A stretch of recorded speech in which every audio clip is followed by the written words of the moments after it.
नमस्कार आप सभी को।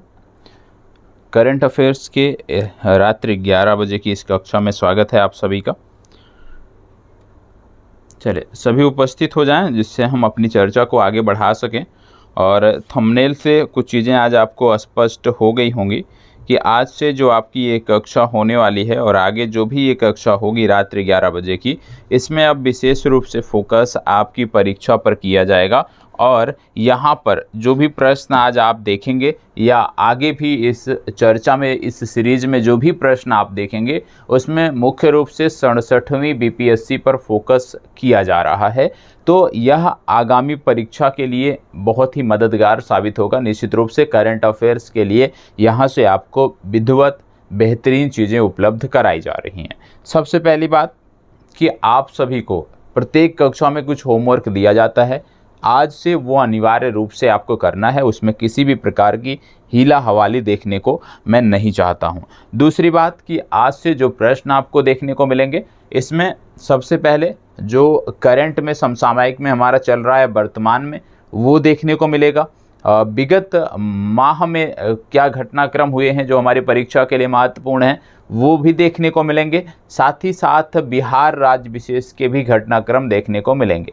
आज क्योंकि एक डेमो के तौर पे है तो इसमें बिहार राज्य नहीं जोड़ा गया है। आगे से आपको ये टोटल 15 प्रश्नों की सीरीज मिलेगी और इस 15 प्रश्न की सीरीज में 5 प्रश्न बिहार राज्य से होंगे, 5 प्रश्न आपके विगत माह के होंगे और 5 सर्वश्रेष्ठ प्रश्न जो हैं वो वर्तमान समय के रखे जाएंगे। और इस प्रकार से प्रश्नों की एक बेहतर सीरीज बनेगी जहां से आपको मैक्सिमम मदद मिल सके। तो चलिए शुरुआत करते हैं और एक एक करके प्रश्नों को देखते हैं। तो सबसे पहले सभी उपस्थित हो जाएं और उपस्थित होने के बाद यदि ये चर्चा पसंद आती है, ठीक है, आपको लगता है कि आपके लिए जो कंटेंट यहाँ पे दिया जा रहा है वो आपके लिए मददगार है, आपके लिए बेहतर है, तो आपकी भी जिम्मेदारी बनती है कि कम से कम एक लाइक और कमेंट अवश्य कर दीजिएगा। नहीं पसंद करते हैं तो कोई बात नहीं है, आप आगे बढ़ सकते हैं, ठीक है। चलिए अब एक एक करके यहाँ पे हमें प्रश्नों को देखना है। और सबसे पहले हम करंट अफेयर्स में आज का जो पहला प्रश्न देख रहे हैं, यहाँ पे लिखा है परिमल पोर्टल। यहाँ पे क्योंकि क्या होता है, हिंदी इंग्लिश में जब लिखा होता है तो फॉन्ट का कभी कभी इशू आ जाता है। ये है परिमल पोर्टल। किसकी बात हो रही है यहाँ पे? परिमल पोर्टल की बात हो रही है, ठीक है। तो ध्यान दीजिएगा, बोला जा रहा है हाल ही में चर्चा में रहा परिमल पोर्टल का संबंध किस क्षेत्र से है। परिमल पोर्टल का संबंध किस क्षेत्र से है आपको बताना है। आपके सामने विकल्प हैं 4। पहला है दिल्ली एनसीआर, दूसरा है तमिलनाडु, तीसरा है लद्दाख, चौथा है जम्मू कश्मीर और 5वां है इनमें से कोई नहीं। बताएं इनमें से परिमल पोर्टल का संबंध किससे है। बहुत ही अच्छा प्रश्न है, महत्वपूर्ण प्रश्न है। पहले आप सभी जवाब दे दीजिए, उसके बाद मैं आपको इसके बारे में डिटेल से बताता हूँ। परिमल पोर्टल की बात हो रही है और ये समसामयिकी में यदि हम बात करें तो विगत एक सप्ताह में ये घटनाक्रम हुआ है। और इसके बारे में यदि आप समाचार पत्र पढ़ते होंगे तो निश्चित रूप से कहीं ना कहीं देखने को आपको अवश्य मिला होगा, क्योंकि ये लगातार सुर्खियों में बना हुआ था। परिमल पोर्टल की बात कर रहे हैं तो सबसे पहले आपको बता दें कि ये संबंधित है दिल्ली एनसीआर से। अब जैसे ही आप बात करते हो दिल्ली एनसीआर, तो आपको पता होगा नेशनल कैपिटल रीजन की बात करते हैं हम। और दिल्ली एनसीआर में यदि हम बात करें तो मुख्य रूप से 3 राज्यों में ये दिल्ली एनसीआर विस्तारित है। कौन कौन से 3 राज्य हैं? पहला है हरियाणा, दूसरा राज्य है राजस्थान और तीसरा राज्य है उत्तर प्रदेश। मतलब जब आप दिल्ली एनसीआर की बात करते हो तो दिल्ली के साथ साथ 3 अन्य राज्यों के कुछ ज़िले हैं जो दिल्ली एनसीआर में सम्मिलित हैं। इसमें पहला राज्य हरियाणा, दूसरा राजस्थान और तीसरा यूपी।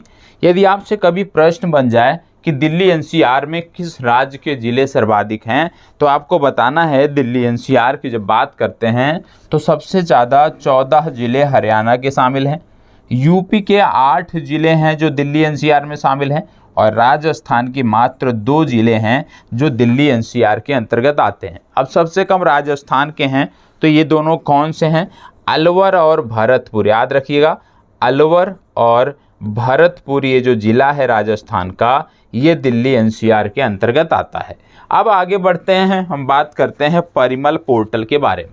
परिमल पोर्टल विशेष रूप से दिल्ली एनसीआर के लिए जो है नक्शे उपलब्ध कराएगा, सैटेलाइट मैप उपलब्ध कराएगा, ठीक है, और इस प्रकार की जो अन्य जानकारियां होंगी, ठीक है, जियो आप कह सकते हो, इसको बोल सकते हो आप कि जियो स्पेशल जो भी जानकारियां होंगी वो आपको ये पोर्टल उपलब्ध कराएगा। परिमल पोर्टल, ये आपको पता होना चाहिए। यदि आपसे पूछ लिया जाए कि परिमल पोर्टल को लॉन्च किसने किया है, किसकी योजना है, तो आपको बताना है आवासन एवं शहरी विकास मंत्रालय। किसकी? आवासन एवं शहरी विकास मंत्रालय की योजना है। अब बात हो रही है आवासन एवं शहरी विकास मंत्रालय की, तो आपको पता होगा इसके मंत्री हैं हरदीप सिंह पुरी। कौन है मंत्री इसके? हरदीप सिंह पुरी जो हैं इसके मंत्री हैं, ये आपको पता होना चाहिए। हरदीप सिंह पुरी इसके मंत्री हैं। इसके साथ साथ आपको पता होगा, पिछले दिनों मैंने आपको बताया था, क्योंकि बात हो रही है हम हरदीप सिंह पुरी की, आवासन एवं शहरी विकास मंत्रालय की, केंद्र सरकार की बात हो रही है, तो आपको मैंने एक योजना बताया था, निपुण योजना। और निपुण योजना क्या थी? जो ये केंद्र सरकार की योजना है, निपुण योजना जो केंद्र सरकार की थी, इसमें 1 लाख मजदूर जो हैं, श्रमिक जो हैं, उनको जो है प्रशिक्षित करने की एक योजना थी। निर्माण श्रमिकों के ट्रेनिंग की एक योजना थी, जिसमें 1 साल में 1 लाख आप कह सकते हो निर्माण श्रमिकों को ट्रेनिंग दिया जाना था। इसी तरह की एक योजना दिल्ली सरकार भी चलाती है। अभी दिल्ली सरकार ने हाल ही में घोषणा किया था, और इसके अंतर्गत 2 लाख निर्माण श्रमिकों को प्रति वर्ष दिल्ली सरकार जो है वो ट्रेनिंग देगी। 15 दिन की ये ट्रेनिंग होगी, और इसमें 4500 रुपया भी दिल्ली सरकार इन श्रमिकों को देगी 15 दिन के लिए। तो आपको बताना है वो जो दिल्ली सरकार की योजना है निर्माण श्रमिकों के लिए, वो क्या है। इस वीडियो के तुरंत बाद आपको बताना है। पहला होमवर्क है कि दिल्ली सरकार की वह योजना कौन सी है जो निर्माण श्रमिकों के लिए चलाई गई है। कमेंट बॉक्स में बताना नहीं भूलना है आपको, ठीक है। तो ये आपको पता होना चाहिए। बात हो गई समाप्त पहले प्रश्न की। तो पहले प्रश्न का उत्तर, परिमल पोर्टल का उत्तर दिल्ली एनसीआर है, ठीक है। दूसरा प्रश्न आपके सामने है, राष्ट्रीय मत्स्य किसान दिवस कब मनाया जाता है? बताएं। केवल भारत में ही यह मनाया जाता है, राष्ट्रीय शब्द जुड़ा हुआ है, तो आपको बताना है राष्ट्रीय मत्स्य किसान दिवस कब मनाया जाता है। 4 विकल्प आपके सामने हैं, इनमें से आपको चुनाव करना है। चले बताइएगा, कब मनाया जाता है नेशनल फिश फार्मर डे? कब मनाया जाता है आपको बताना है। एक व्यक्ति थे जिनका नाम था डॉक्टर हीरालाल चौधरी। डॉक्टर हीरालाल चौधरी जो थे, इनके बारे में आपको पता होगा, नहीं पता है गूगल कर लीजिएगा। इन्होंने इंड्यूस्ड ब्रीडिंग को भारत में शुरू किया था। इंड्यूस्ड ब्रीडिंग का जो कॉन्सेप्ट है, इंड्यूस्ड ब्रीडिंग का जो कॉन्सेप्ट है उसको भारत में लाया था। और इंड्यूस्ड ब्रीडिंग का जो एक कॉन्सेप्ट था इनके द्वारा वर्ष 1957 में लाया गया था। और ये जो तिथि थी, यदि हम इस तिथि की बात करें तो ये तिथि थी 10 जुलाई को, ठीक है। तो इसीलिए प्रत्येक वर्ष हम 10 जुलाई को राष्ट्रीय मत्स्य किसान दिवस के लिए मनाते हैं। इंड्यूस्ड ब्रीडिंग क्या होता था? इसमें क्या था कि मछलियों की हम अपने आवश्यकता अनुसार जो है ब्रीडिंग कराते थे, और इससे क्या हुआ, मत्स्य पालन का जो है वो विस्तार हुआ, और भारत में मत्स्य पालन की जो संभावनाएं थी वो लगातार बढ़ने लगी। और आज आपको देखने को मिलता है कि भारत में लगभग 13.5 मिलियन मीट्रिक टन जो है वो मत्स्य, आप कह लीजिए मछली का उत्पादन होता है। भारत सरकार का लक्ष्य भी है, एक योजना भी आपने पढ़ा होगा,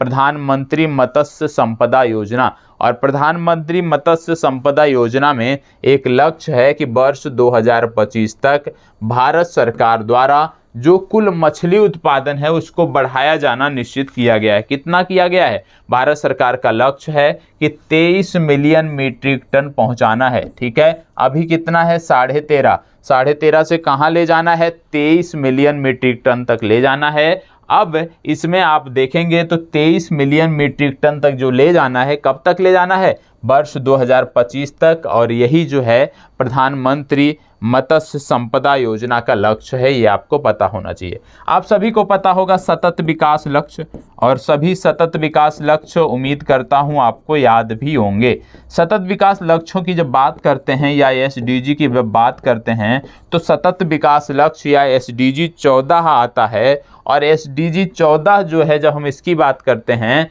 तो ये जुड़ता किससे है, ये जुड़ता है मत्स्य पालन से। तो याद रखिएगा मत्स्य पालन का संबंध सतत विकास लक्ष्य 14 से भी है, यह भी आपको पता होना चाहिए। और पिछले दिनों केंद्र सरकार ने मत्स्यन को लेकर जो भी सरकार की योजनाएं हैं इसको मछुआरों तक पहुंचाने के लिए एक आप कह सकते हैं मुहिम शुरू की थी, जिसका नाम था सागर परिक्रमा। और सागर परिक्रमा मुहिम के अंतर्गत मत्स्यन से संबंधित जो भी योजनाएं थी वो मछुआरों को उनकी जानकारी दी जाती थी। और इसकी जो शुरुआत की गई थी यदि हम पूछ लें तो मांडवी से की गई थी, और कहाँ पे समाप्त हुई थी, पोरबंदर। मांडवी से पोरबंदर तक जो है इस योजना की शुरुआत की गई थी, सागर परिक्रमा, इसका भी नाम आपको पता होना चाहिए। इसमें जो भी स्कीमें थी मत्स्य पालन को लेकर, मत्स्यन से लेकर, उन सब की चर्चा डिटेल में ये मछुआरों के साथ जाकर करते थे। तो इसका सही उत्तर है 10 जुलाई।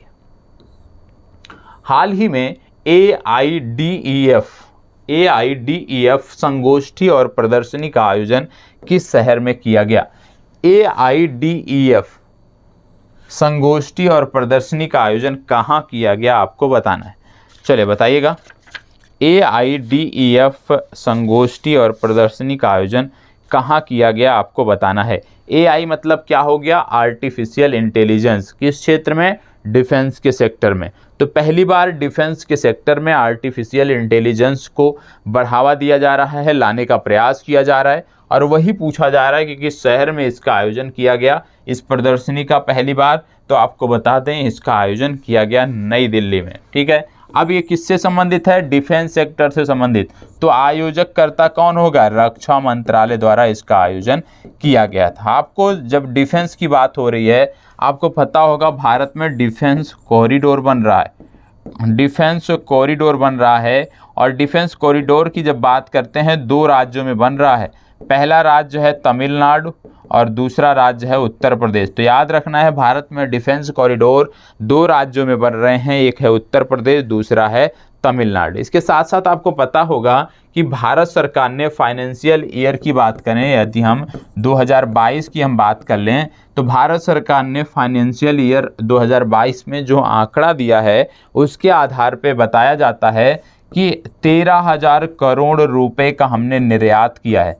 13,000 करोड़ रुपए का हमने रक्षा निर्यात किया है। ठीक है, डिफेंस के सेक्टर में जो हमारा निर्यात है वो 13,000 करोड़ रुपए है। और इन 13,000 करोड़ रुपए में यदि हम बात करें तो 70% जो हिस्सा है वो निजी कंपनियों का है। आपको पता होगा जब से निजी क्षेत्र में डिफेंस सेक्टर को आप कह सकते हैं FDI की सीमा बढ़ाई गई, विभिन्न छूटें दी गई, उसके बाद से लगातार जो आप कह सकते हो कि प्रसिद्ध सक्षम जो कंपनियां हैं वो लगातार डिफेंस सेक्टर में उतर रही हैं, और इससे कहीं ना कहीं हमें फ़ायदा हो रहा है। तो यह भी आपको याद रखना है। ठीक है, चलिए बढ़ते हैं आगे।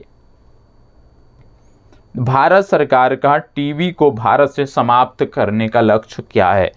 टीबी बताएं, टीबी को भारत से समाप्त करने का लक्ष्य क्या है? चलें जवाब दीजिएगा। आपको पता होगा भारत सरकार ने जो लक्ष्य निर्धारित किया है वह है वर्ष 2025। कब का है? वर्ष 2025। टीबी जिसके कारण फैलता है उस बैक्टीरिया का नाम आप नोट कर सकते हो, माइक्रोबैक्टीरियम ट्यूबरक्लोसिस। माइक्रोबैक्टीरियम ट्यूबरक्लोसिस जो है ये बैक्टीरिया है जिसके कारण टीबी फैलता है। और इसकी जो प्रमुख दवा है वो है BCG। BCG जो दवा है ये टीबी की दवा है, ये भी आपको पता होना चाहिए। टीबी के अतिरिक्त यदि हम बात करें मीजल्स और रुबेला की बात होती है तो याद रखिएगा यदि आपसे पूछ लिया जाए मीजल्स और रुबेला कब समाप्त हो रहा है भारत से, तो आपको बताना है मीजल्स और रुबेला वर्ष 2023 में समाप्त हो रहा है, ये भी आपको पता होना चाहिए। ठीक है, इतनी जानकारी इस प्रश्न से। बढ़ते हैं आगे। चले इसको बताइएगा, हाल ही में डेरेचो नामक तूफान किस देश में आया था? चले फास्ट जवाब दीजिएगा। हाल ही में डेरेचो नामक तूफान किस देश में आया था, बताएं।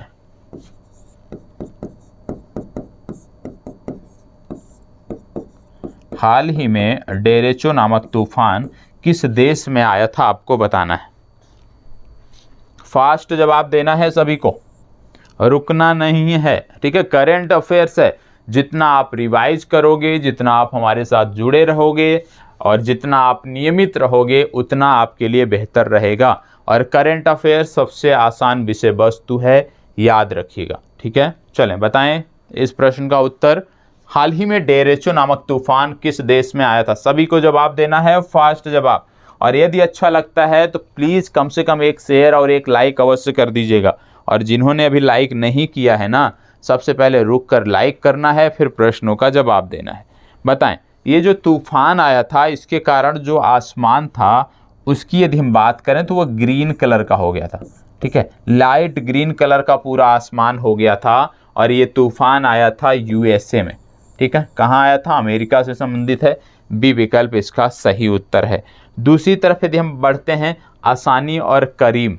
आसानी और करीम ये भी तूफ़ान के दो नाम हैं। और ये दोनों तूफ़ान जो हैं यदि हम बात करें तो ये भारत से संदर्भित हैं। यदि हम पूछ लें आसानी नाम किसने दिया था, तो आसानी नाम दिया था श्रीलंका ने, ठीक है। यदि आपसे पूछ लिया जाए करीम नाम किसने दिया था, तो करीम भी हमारा पड़ोसी देश आप कह सकते हो, सेशल्स ने दिया था, ठीक है।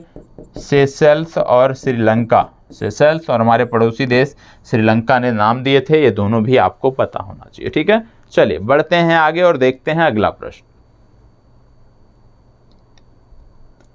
हाल ही में the Asian infrastructure investment bank ने चीन के बाहर अपना पहला अंतरिम ऑपरेशनल हब किस स्थान पर स्थापित करने की घोषणा की है। बोला जा रहा है AIIB, सुना होगा आपने, AIIB, Asian infrastructure investment bank. निश्चित रूप से आप जानते होंगे, इसका हेडक्वार्टर बीजिंग में आपको देखने को मिलता है, ठीक है। अब इसका जो है पहली बार इसकी एक शाखा जो है वो चीन के बाहर स्थापित की जा रही है। तो वही पूछ रहा है प्रश्न में कि वो कहाँ पर स्थापित की जा रही है, ये आपको बताना है। मतलब इसकी शाखा भारत के बाहर, चीन के बाहर कहाँ स्थापित की जा रही है, तो आपको बता दें इसका उत्तर है अबू धाबी। तो ए विकल्प सही उत्तर है, ठीक है। चले आगे बढ़ते हैं। हाल ही में HAL ने संयुक्त एरो इंजन कंपनी बनाने के लिए संयुक्त एरो इंजन बनाने के लिए किस कंपनी के साथ समझौता किया है। बात हो रही है HAL की। पूछा जा रहा है कि HAL किस कंपनी के साथ मिलकर एक एरो इंजन बनाने जा रहा है। तो किस कंपनी के साथ HAL ने समझौता किया है, आपको बताना है। Lockheed Martin, Boeing, saffron, Rosneft. चलें बताएं, फास्ट जवाब दीजिएगा। और ये सभी की सभी कंपनियां मैंने आपको बताई हैं। आपको पता होगा जब बात आती है हथियारों के संदर्भ में हमारे रक्षा निर्यात की, तो रक्षा निर्यात कहीं ना कहीं बोइंग, ठीक है। बोइंग के बाद दसाल्ट एविएशन, ठीक है। इसके बाद लॉकहीड मार्टिन, ठीक है। फिर इसके बाद अल्माज एंटी, ठीक है। और अल्माज एंटी के बाद भी यदि हम बात करें तो आपको देखने को मिल रही है एक नई कंपनी सैफरन, ठीक है। तो भारत जो है वो सैफरन के साथ, भारत का जो HAL है वो सैफरन जो कि एक हेलीकॉप्टर का इंजन बनाने वाली कंपनी है, इसके साथ इन्होंने समझौता किया है। आपको यहाँ पे कुछ कंपनियों के नाम दिए हैं। सैफरन के अलावा मैंने अन्य सभी के बारे में आपको बताया है। बोइंग के बारे में बताया है किस देश की है और हमने इनसे कौन सा हेलीकॉप्टर खरीदा है। लॉकहीड मार्टिन के बारे में भी मैंने बताया है किस देश का है, क्या खरीदा है हमने इनसे, डसाल्ट के बारे में आप सभी जानते होंगे। अल्माज आंटी के बारे में नहीं जानते होंगे तो कम से कम देश का नाम बता दीजिएगा। दूसरी बात आती है सैफरन, उसके भी देश का नाम बताना। मतलब इन कंपनियों के देशों का नाम आपको अवश्य रूप से बताना है। कमेंट बॉक्स में आपका होमवर्क है। यदि इनके कुछ आप हथियार बता सकते हो जो भारतीय सेना यूज करती है तो वह भी आपको बताना है। इसके साथ साथ यहाँ पे एक कंपनी लिखी है रोजनेफ्ट, इसके बारे में भी आपको बताना है, क्योंकि मैंने बताया है कि ये जो कंपनी है ये किस चीज़ की कंपनी है, किस क्षेत्र की कंपनी है रोजनेफ्ट। यदि आप बताएंगे तो निश्चित रूप से मुझे बहुत खुशी होगी। तो आप सभी को अनिवार्य रूप से बताना है इन सभी कंपनियों के बारे में कमेंट बॉक्स में। चलिए प्रश्न संख्या 8, हाल ही में भगवानी देवी ने फिनलैंड में 100 मीटर स्प्रिंट में कौन सा पदक जीता? बताएं, भगवानी देवी ने कौन सा पदक जीता है, आपको बताना है। फास्ट जवाब दीजिएगा। भगवानी देवी ने कौन सा पदक जीता है, किस खेल में? स्प्रिंट में, 100 मीटर स्प्रिंट में कौन सा खेल जीता है? तो ये जीता है स्वर्ण पदक। ठीक है, चलिए आगे बढ़ते हैं, इसको बताएं। भारत में कहां पर सबसे लंबा डबल डेकर फ्लाईओवर बनाने का रिकॉर्ड बनाया गया है? डबल डेकर फ्लाईओवर मतलब एक तरफ मेट्रो चलेगी और वहीं पे साथ साथ आप अपने वाहन से भी यात्रा कर सकते हैं। तो ऐसा डबल डेकर फ्लाईओवर कहाँ बना है सबसे बड़ा? चलें, नागपुर, मुंबई, कोलकाता, लखनऊ। फास्ट जवाब दीजिएगा। इसका सही उत्तर है नागपुर। चलें, इसको बताइए।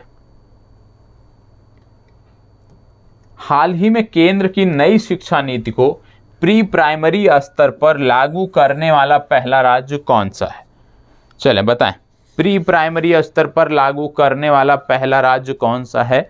बात हो रही है नई शिक्षा नीति की। आपको बताया, आप तब तक बताएं। पिछले दिनों मैंने आपको बोला था जामताड़ा, क्योंकि शिक्षा की बात हो रही है इसलिए मैं बात कर रहा हूँ। जामताड़ा मैंने आपको बताया था और मैंने बोला था जामताड़ा जो है ये झारखंड से संदर्भित है और चर्चा में इसलिए है क्योंकि प्रत्येक गांव में आपको, इस जिले के प्रत्येक गांव में आपको पुस्तकालय देखने को मिलता है। इसके साथ साथ मैंने आपको बताया था कि झारखंड में एक क्रेडिट कार्ड योजना भी शुरू हुई है जिसको बोलते हैं गुरुजी स्टूडेंट क्रेडिट कार्ड योजना। ये झारखंड सरकार की मुहिम है, इसके बारे में भी मैंने आपको बताया, याद रखना है। अब इस प्रश्न की यदि हम बात करते हैं तो प्री प्राइमरी स्तर पर लागू करने वाला पहला राज्य है उत्तराखंड।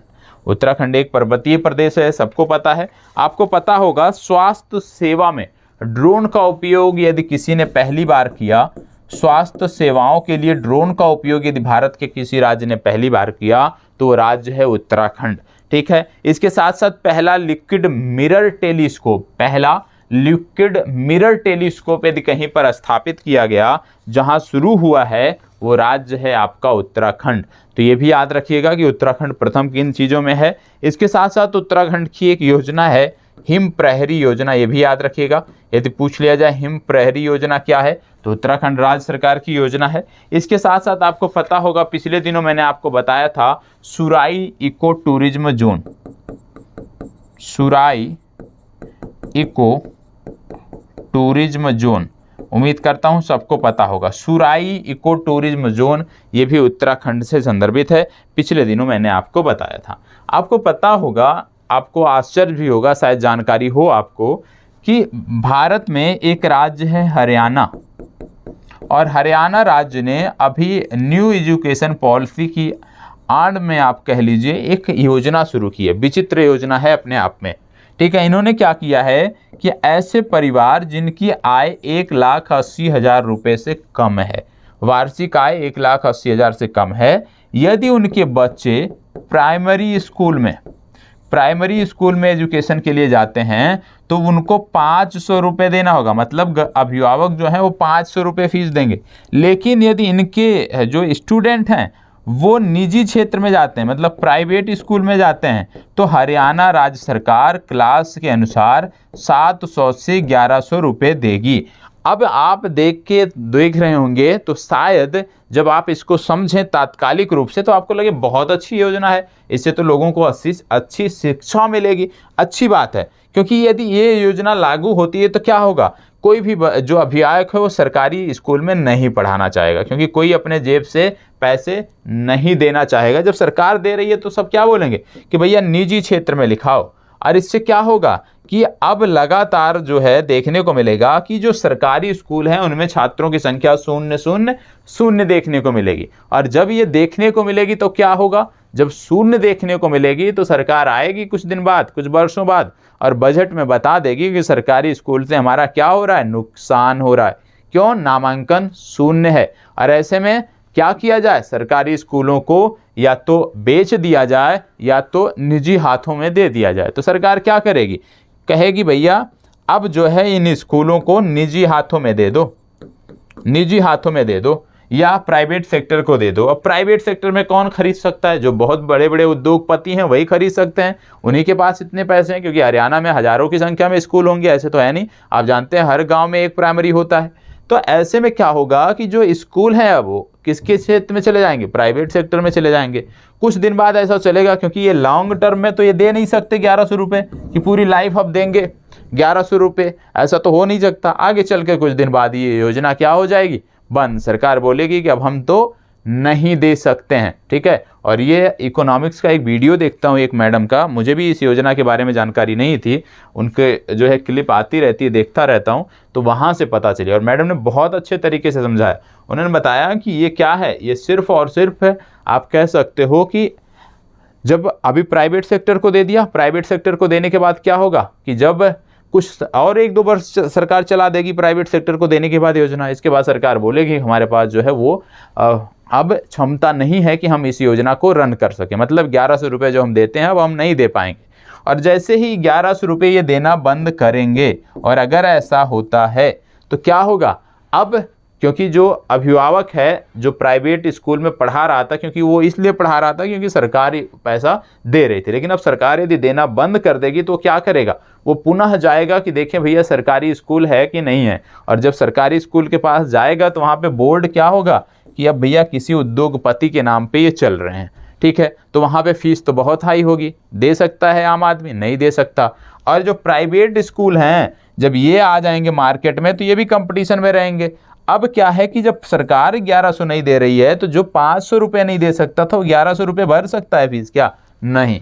तो अब उसके पास क्या विकल्प होंगे कि या तो भैया बच्चों को पढ़ाना है तो इतनी महंगी शिक्षा देनी पड़ेगी, अन्यथा अनपढ़ ही रखो। तो इस तरह की योजनाएं चल रही हैं, निश्चित रूप से इसका विरोध होना चाहिए। कहीं ना कहीं ये गलत है योजना। यदि आपको करना ही है, लाभ ही देना है 1100 रुपये का जितना आप दे रहे हो, यदि इसी फंड का उपयोग आप स्कूलों को अपग्रेड करने में कर दो, उदाहरण के तौर पर जैसा दिल्ली राज्य सरकार ने किया है, तो शायद स्थिति बदल जाए। लेकिन यदि आप ये दे रहे हो कि सरकारी में जाने पे हम पैसा लेंगे, प्राइवेट में जाने पे हम पैसा देंगे, तो निश्चित रूप से ये गलत योजना है। इससे कहीं भी शिक्षा जो है, हाँ शॉर्ट टर्म के लिए ठीक है, लाभकारी है, लेकिन लॉन्ग टर्म के यदि हम देखें तो कहीं ना कहीं ये जो है चोट करेगी किन पे, जो दैनिक मजदूर हैं, जो आम आदमी है ना, उसकी जेब पर ये डाका डालने का काम आने वाले वर्षों में करेगा। तो इस तरह की योजनाएं चल रही हैं। अब सोचो क्या मानसिकता है सरकारों की, जो लोग सत्ता में बैठे हैं किस सोच के लोग बैठे हैं। तो सिर्फ इतना कहना था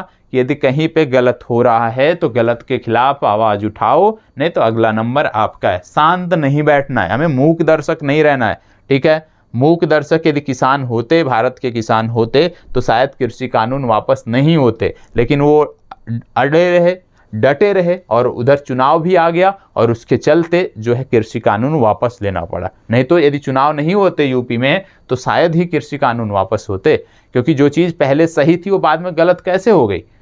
तो इस तरह की चीज़ें हैं, गलत का हमेशा विरोध करना सीखें, और जहाँ सही हो, जहाँ पे सही हो रहा है उसको लगातार प्रोत्साहित करें, उसके बारे में बताएं।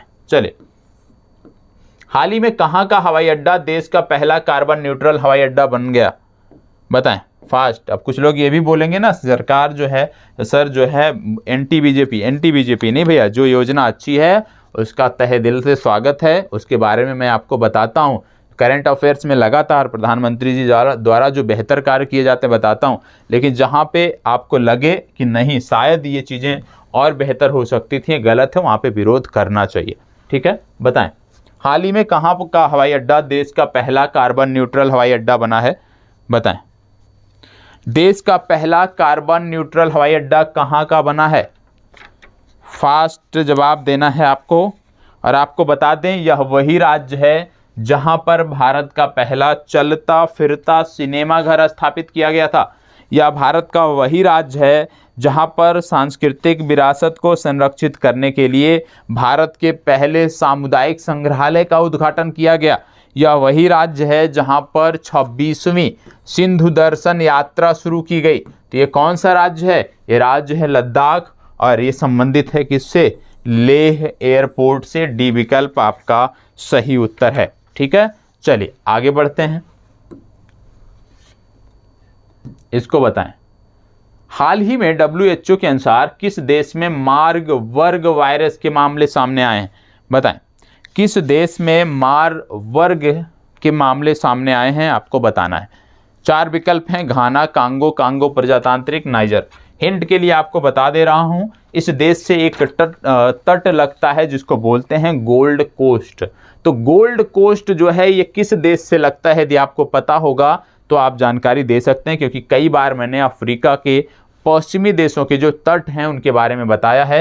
यहाँ पे बात कर रहा हूँ मैं गोल्ड कोस्ट की, तो गोल्ड कोस्ट जो है वो घाना से लगता है, इसलिए ए विकल्प आपका सही उत्तर है। चलें इसको बताएं, हाल ही में छात्रों को रोजगार देने के लिए किस प्रदेश सरकार, केंद्र शासित प्रदेश ने यूनिसेफ के साथ समझौता किया है? छात्रों को रोजगार देने के लिए किस राज्य ने यूनिसेफ के साथ समझौता किया है? आपको बता दें यह वही राज्य है जहां पर 44वें शतरंज ओलंपियाड मसाल का उद्घाटन जो है भारतीय प्रधानमंत्री द्वारा किया गया था। और ये जो शतरंज ओलंपियाड होना है इसका आयोजन चेन्नई में होना है, यह भी आपको पता होना चाहिए। और आपको बता दें इस राज्य के अभी नए उपराज्यपाल बने हैं जिनका नाम है विनय कुमार सक्सेना। और जैसे ही मैंने बोला उपराज्यपाल मतलब केंद्र शासित प्रदेश मतलब दिल्ली। ए विकल्प इसका सही उत्तर है। ठीक है, चलिए आज का 14वां प्रश्न, फास्ट जवाब दीजिएगा। बात हो रही है केम इंडिया की। केम इंडिया मतलब ये संबंधित है पेट्रोलियम से, केमिकल सेक्टर। ठीक है, पेट्रोलियम की बात हो रही है, केम सेक्टर की बात हो रही है। तो नवंबर 2022 में 12वें इंडिया केम का आयोजन कहाँ किया गया? इंडिया केम का आयोजन किया गया था कहाँ पर? चले जवाब दीजिएगा, कहाँ पर किया गया? देखो ये सारी चीजें आप पढ़ चुके होंगे ना, कहीं से तो पढ़ते होंगे, समाचार पत्र तो पढ़ते होंगे ना। तो ये किया गया नई दिल्ली में, तो इसका सही उत्तर है नई दिल्ली। ए विकल्प सही उत्तर है। आज का अभ्यास प्रश्न, यदि आज इस प्रश्न का जवाब आप सभी नहीं देते हो जो उपस्थित हैं, तो निश्चित रूप से कल से ये जो कक्षा है ये आपकी बंद रहेगी। ठीक है, क्योंकि जब आप अपनी तरफ से कोई प्रतिक्रिया नहीं देते हो तो ये कक्षा सिर्फ उन्हीं लोगों को मिलेगी, प्राइवेट कर दूंगा, उन्हीं लोगों को मिलेगी जो रेगुलर हमारे साथ जवाब देते हैं। ठीक है, इसको बताएं, भारत की स्वतंत्रता के 75 वर्ष होने के क्रम में भारतीय सेना और वायुसेना ने कहां से कहां तक एक अनोखा साइकिलिंग अभियान शुरू किया था? और इसके बारे में मैंने पूर्व में आपको बताया है और आपको बताना है कि कहां से कहां तक किया था। ठीक है, दिल्ली से द्रास, कश्मीर से कन्याकुमारी, भावनगर से एटानगर, लखनऊ से अगरतला, कहां से कहां के बीच किया गया? इसका जवाब कमेंट बॉक्स में आपको देना है और सभी के लिए अनिवार्य है। यदि आप थोड़ा सा सहयोग करेंगे, थोड़ा सा आप रुचि दिखाएंगे, ठीक है, आप कमी है तो कमियों को बताएंगे, तो निश्चित तौर पर आपका जो करंट है वो भी बेहतर होगा और साथ ही साथ जो कंटेंट है वो भी बेहतर होगा। ठीक है, और जैसे मैंने बोला बिहार राज्य से संबंधित जो चर्चा है, बिहार के प्रश्नों को भी अब इसी में जोड़ा जा रहा है। आज से एक नई सीरीज प्रारंभ हो रही है, तो प्लीज ज़्यादा से ज़्यादा लोग जुड़ें, इन्वॉल्व हों, प्रश्नों का जवाब दें, होमवर्क करें और साथ ही साथ नोट्स भी बनाते चलें। क्योंकि रिवीजन आप कहाँ से करोगे? पीडीएफ मांगोगे, पीडीएफ मिलेगी नहीं, तो रिवीजन कहाँ से होगा आपका? तो रिवीजन करने के लिए जरूरी है कि अपने नोट्स स्वयं तैयार करो और इस संडे को भी आपका नोट्स चेक किया जाएगा। उसके लिए मैं बताऊंगा कि किस प्रकार से आपको शेयर करना है। तो अपनी चर्चा को यहीं पे विराम देते हैं। धन्यवाद, बहुत बहुत आभार। इसी प्रकार से जुड़ते रहें। और कल की सुबह की कक्षा के लिए मैंने सब्जेक्ट आपको नहीं बताया, टॉपिक आपको नहीं बताया, इसलिए नहीं बताया क्योंकि कल जो आप कह सकते हो लाइव सेशन होगा उसमें पूरे 150 प्रश्न हम देखेंगे और जैसे परीक्षा में हम देखते हैं उसी प्रकार से हम हल करने का प्रयास करेंगे। तो तैयार रहिएगा, फुल तैयारी के साथ आइएगा, समझिएगा कि आप टेस्ट में जो है अपीयर हो रहे हैं और आके बहुत ही अच्छे तरीके से प्रश्नों का जवाब देने का प्रयास करना है। ठीक है, चलिए धन्यवाद, बहुत बहुत आभार आप सभी का।